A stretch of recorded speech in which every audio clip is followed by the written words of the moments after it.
And on the African continent, hundreds of Tunisians protested on Sunday night in the capital against poverty, high prices and the shortage of some foodstuff, escalating pressure on the government. Tunisia is struggling to revive its public finances as discontent grows over inflation running at nearly 9%.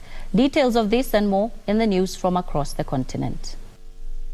Tunisia is facing a shortage of food items in stores because the country cannot afford to pay for some imports. Protesters lifted loaves of bread in the air, angry youths burned tires and blocked roads. Riot police fired tear gas to disperse the protesters. Food shortages are worsening in Tunisia, with empty shelves in supermarkets and bakeries, adding to popular discontent at high prices of many Tunisians.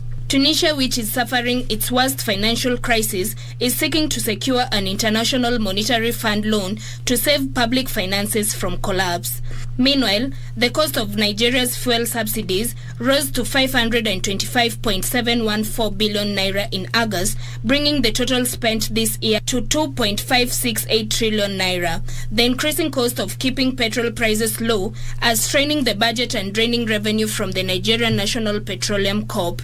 Part of the increased cost was down to a bigger daily supply of petrol, which rose to 71.8 million litres, up nearly 10% from July.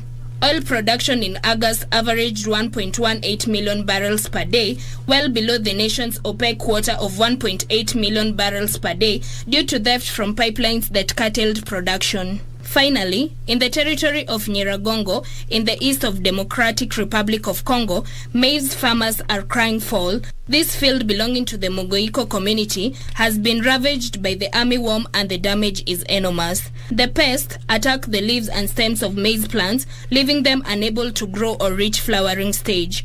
The consequences are visible in the market of Goma.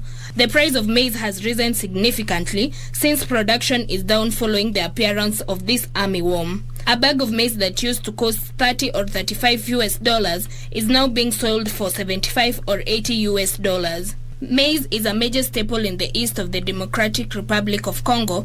Armyworm invasion has caused fears of a food crisis in a region already hit by conflict.